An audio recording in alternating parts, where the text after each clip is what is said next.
What's good, everyone, and welcome back to another reaction video. Today we're reacting to Film Theory, Ben10's Omnitrix is Deadly.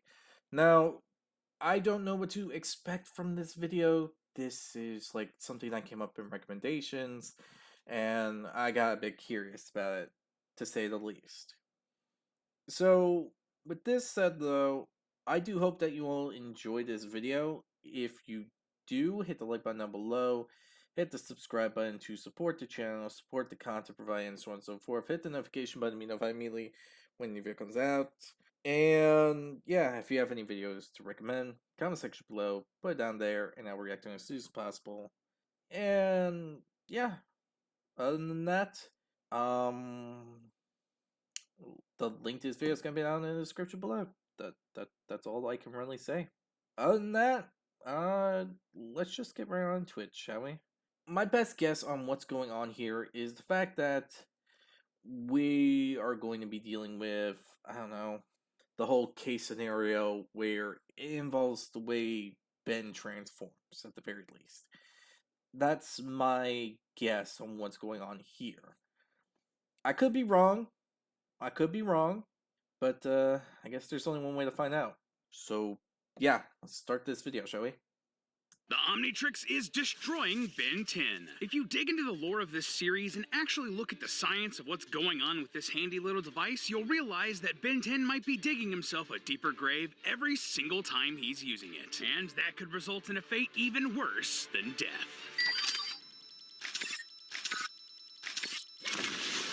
Hello Internet, welcome to Film Theory, the show that's no ordinary kid because an alien device stuck to my wrist and did what it did. And it wants to challenge you to transform that subscribe button in 5 seconds. You ready? 5, 4, 3, 2, 1! Did you manage to transform in time? So if you didn't pick it up, today we are finally cracking open the absolute classic that is the Ben 10 franchise. This Cartoon Network series is all about a 10-year-old named Ben Tennyson, whose life changes forever when he finds an extraterrestrial weapon called the Omnitrix while out on a walk in the woods. With this device, he can transform into any alien on a genetic level, each species with their own unique abilities. Speed, flight, strength, durability, shooting fire from fingertips, rewriting entire galaxies from scratch. You know, the basics for crime fighting. Basically, if there's any superpower you can imagine, there's an alien for it. So Ben teams up with his cousin Gwen, who has magical talents, and their grandpa Max, who already knows a suspicious amount about alien life and technology, to do heroics across the world. And from there, the entire franchise follows Ben's journey as he matures and masters his newfound powers to defend Earth from threats both domestic and extraterrestrial. As a proud 90s kid, I came to the Ben 10 franchise a little late and didn't realize just how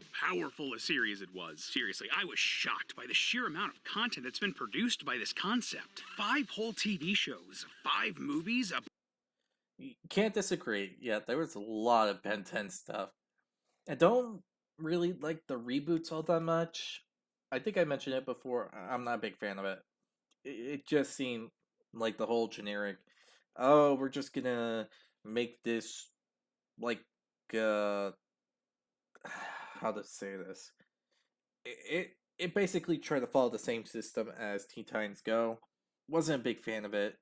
So yeah, there's my thoughts on that bit. The movies were, I don't know how to even go about that one. Secrets of the Omnitrix was probably the best in my personal opinion, but other than that, yeah. Anyway, everything else, the live action stuff, it was alright, to say the least. Not the best, but not exactly the worst either, in personal opinion. I don't know how other people would say, but yeah.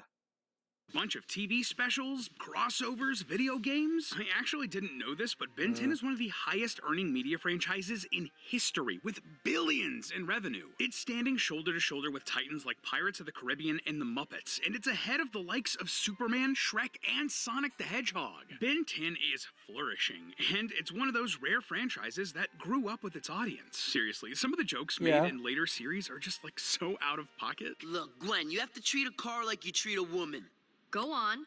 No, I sense I've made a mistake of some kind. while other parts I would like to say that is kind of true. Like, it somehow managed to indicate certain situations, and some people learn from that.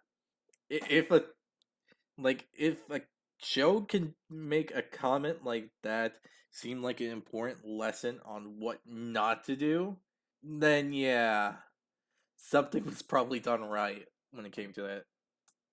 leaned into some gnarly looking sequences that were basically body horror. Absolutely brutal, and I am here for it. But best of all, with so many episodes across so many series, you know that there's a ton of lore to dive into here and theorize about. And right off the bat, there's one thing in this series that really caught my attention: the device that this whole franchise was built on, the Omnitrix. Yeah, when you really sit down to think about what this device is and what it actually does, it's horrifying. Get this. Theoretically, the Omnitrix would basically be killing Ben with every transformation.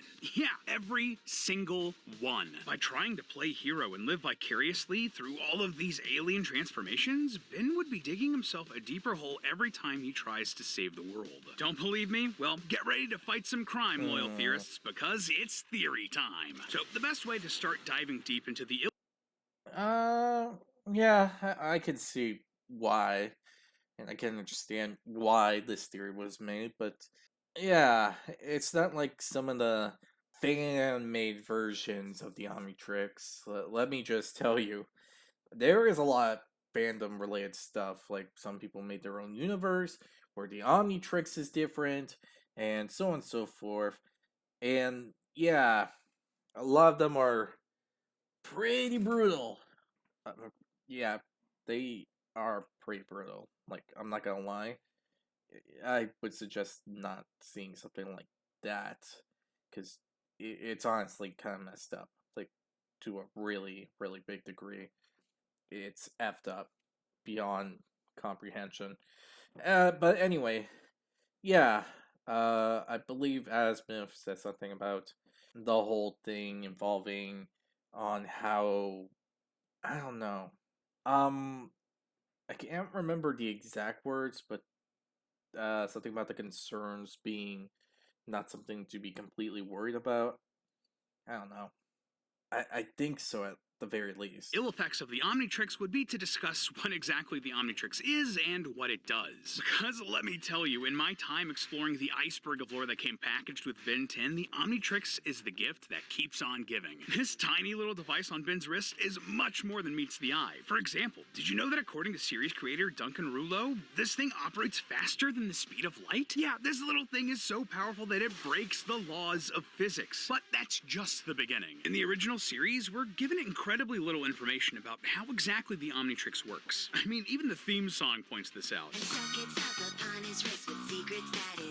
Alright then, Omnitrix, keep your secrets. But despite this, we can learn a lot given what we see in the show. For example, there's both a timeout feature and a cooldown period between transformations, so its power is heavily restricted, at least to start out with, and no matter what Ben tries, it won't come off. Though Ben starts out with a roster of just 10 aliens he can transform into, Ben 10, I see what you did there. There are over 1 million inside. Who knows how many more alien hero dudes are inside this thing? It's also not the most durable or accurate device, considering that Ben tried to jailbreak it with a screwdriver, yeah, just like a normal screwdriver, and it's glitchy and known to have a mind of its own. Yeah, usually when Ben finds himself between a shock rock and a hard place, you can bet it's the Omnitrix doing something weird. But when it comes to figuring out how exactly this thing works, the series' big bad evil guy and Ben's arch nemesis Vilgax is the first to provide us any useful details. How? Well, because when he first meets Ben, Vilgax is disappointed and surprised that Ben already has the device, for a very specific reason. Yes, the Omnitrix is already merged with your own DNA. Wait, hello? What? Yeah, in case you missed that, the Omnitrix merged with Ben's DNA, and that's a huge deal. Later in that same episode, we see a scan of Ben, and the Omnitrix has completely affected Ben's entire body. From the double helix of his DNA to his tippy toes, not just the wrist that the Omnitrix latched onto. It's literally become a part of him, in a way that seems... Is it really that surprising? I mean, it literally transforms him. So, honestly, not surprising? But then again, that's current me. If this was a younger me, yeah, I think the younger version of me would be surprised about this information, but no, it's not really surprising and all that. It's just kind of expected, I guess would be the correct word. Hmm. Seems pretty sus, like some sort of parasitic organism stuck to Ben. And I mean, come on, the visual similarities to classic alien symbiotic parasites can't really be ignored, right? The Omnitrix moves on its own. It liquefies into an amorphous goo that jumps on him, latches onto his arm, and won't let go. It also literally changes Ben's biology enough to do impossible things to protect itself and its host. Like there's an episode of Ben 10 Alien Force called Single-Handed, where the villain of the week actually chops off Ben's hand. But don't you worry, both Ben and his hand are totally fine. In fact, he can still feel it and move it, and so he does, blindly fighting back. That takes the form of just kind of, like punching the air a bit, but hey, at least he's trying. And what's more, that same episode shows that the Omnitrix has a will to survive even without Ben controlling it. It fully takes over his hand's motor functions to make decisions of its own, going into stealth mode, spotting potential danger, running for its life, climbing a tree to escape danger, and even tracking down help. On top of that, for the first couple of seasons, we're straight up led to believe that it can't be removed at all. Ever. And when it does come off, it's literally peeled off of Ben's wrist in one of the most horrific ways imaginable. And here I have to remind us all that this is a kid's show. Like, dang. Overall, this is just a weird device that does strange things. But here's the thing. At this point, when it's like taken off of Ben's wrist, Ben could walk away. It's off. He's free. But he doesn't. Instead, after the battle and the episode is over, Ben jumps at the opportunity to slap it right back on where he feels it belongs. Was this just an excuse to have some drama in an episode and extend a franchise that's been very successful for Cartoon Network? I mean, yes. But on top of that, we're just a couple seasons into this show, and the Omnitrix is already more than just a cool toy or a tool. It's a part of Ben's identity, enough so that he can't wait to continue his dangerous antics with it. And that's just the beginning. The further the franchise goes, the more the Omnitrix becomes part of Ben's self-image. For example, he starts to view his alien transformations as just extensions of himself. He's devastated when any of them are destroyed. And he names them all like they're pets or children. Hey, what do you call this guy? I don't know. Absolute Zero. Boring. How about Arctic Guana? Cool. Gotta say though, Ben, Ghost Freak sounds less like a cool nickname and more like a creative extraterrestrial slur. You might want to workshop that one. Bottom line, the Omnitrix is more than just a toy. It's part of Ben's identity and he grows to love it. Now, this is framed as a good thing in the show. It's a positive part of Ben's journey to become a hero. But when you take a step back and look at it from a bird's eye view, it seems to have literally changed or rewritten parts of Ben's personality to be dependent on the Omnitrix. Which, by the way, also lines up with the actual mechanics of how the Omnitrix works, and it's unsettling to say the least. So, what's really happening to Ben when it's hero time? How does this actually work? Well, believe it or not, but the best insight we get into the logistics of the Omnitrix here comes from the scripts of the show. In the script for an episode of Ultimate Alien, we're told that the Omnitrix functions by releasing an Omnitrix pill into Ben's bloodstream. The pill then initiates a mutation process which literally merges the selected alien DNA with Ben's human DNA. This more or less lines up with all of the campy, overly expositional transition sequences we see in the actual show. That actually explains a bit. I'm not gonna lie. But it also explains something else. I don't know what season or series, but I do remember the information of how the alien thing works. It's not like he becomes the exact person the DNA came from. It's just that the DNA of the species just mixes with Ben's, and it makes it like how to say this. If Ben was this alien, this is what he would look like as this alien. Same age, same all that, and so on and so forth. That's how it works, from what I remember. I still don't know what season or series or even episode it was on, so yeah. But hey, get this. Because of this, we can figure out pretty much how and why the Omnitrix has a timeout feature. Yeah, early on in the series, the timeout feature with the Omnitrix is an important part of Ben's transformations, both creating drama during the franchise's fights and protecting Ben. Yeah, in more than one instance, Ben has to fight off possession from his alien forms, whether it be through their body's natural instincts or the sentience of the alien overpowering Ben's consciousness. The big example of that is Ghost Freak, who grows stronger inside of the Omnitrix and can eventually take control of Ben while he's transformed.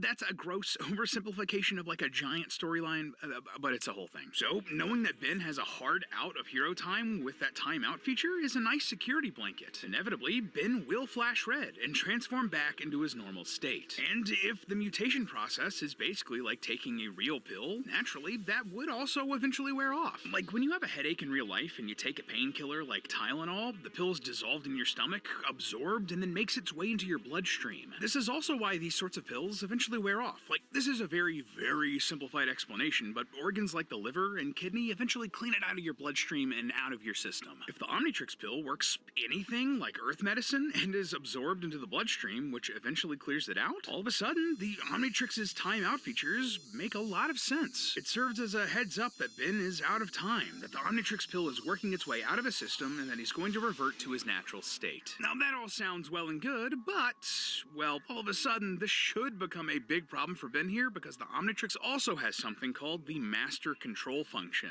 This is pretty much exactly what it sounds like. Unlocking the Master Control Function means that Ben can transform into any alien he imagines with only a single thought. He has open access to all 1,900,000 and something catalog species, and as long as the power reserve isn't being exhausted faster than the Omnitrix can recharge itself, he can stay transformed for however long he wants. Yeah, this is basically like taking the training wheels off a bike.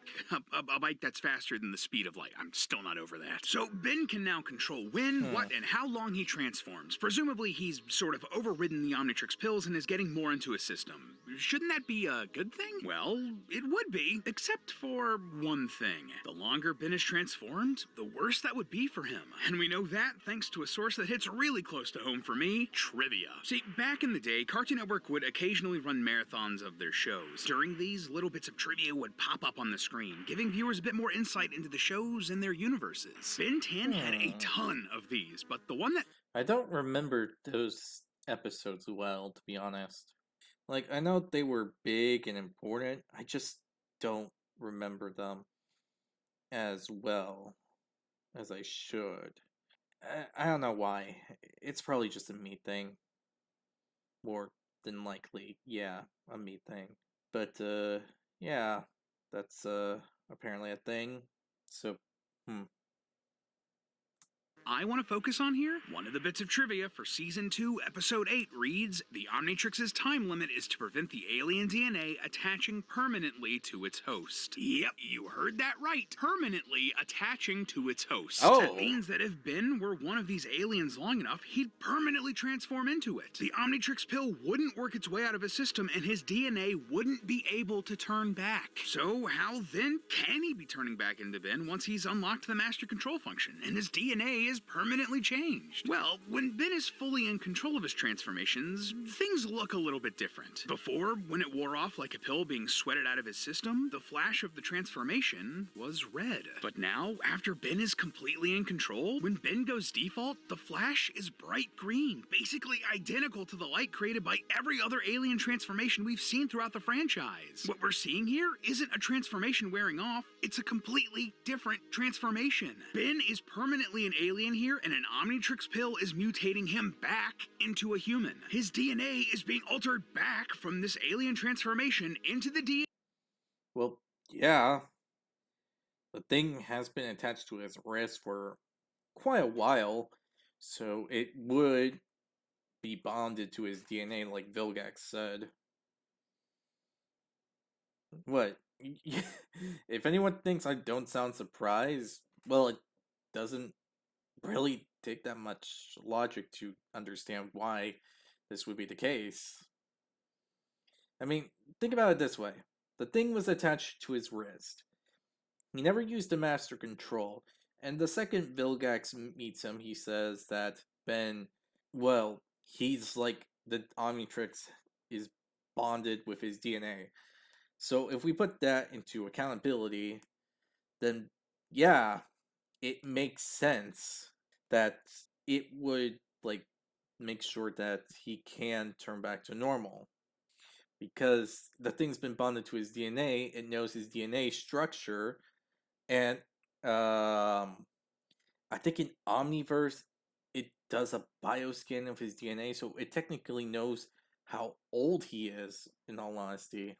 And if it can do something like that, it kind of makes sense that the Omnitrix would know his DNA enough to the point that if this is 100% true and it's like a pill, then yeah, the DNA uh thing would just like um well it would know that it's time for him to be back to normal and all this and all that. So yeah, it knows his bio DNA structure. So I guess that's why it didn't technically work. It was trying to modify itself to match his DNA for there? Hmm.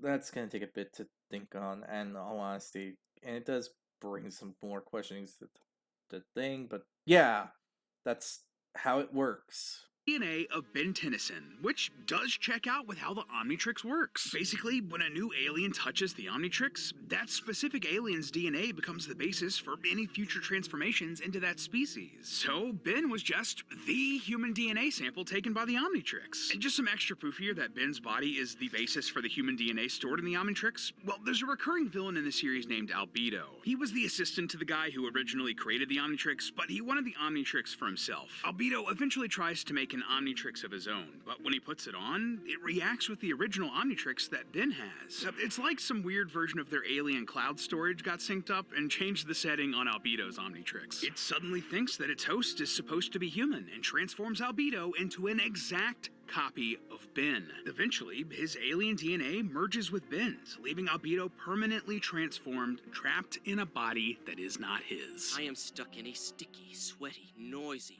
hungry, hairy, smelly teenage human body, constantly craving chili fries and scratching myself in places I suspect are inappropriate. Wow, he really is you. Ugh, shiver. Again, this is a kid's show. That's dark conceptually. And remember, this isn't just his appearance. I think the Ben 10 Alien Force was supposed to be a more mature kids show. So, yeah, gonna have to say otherwise there.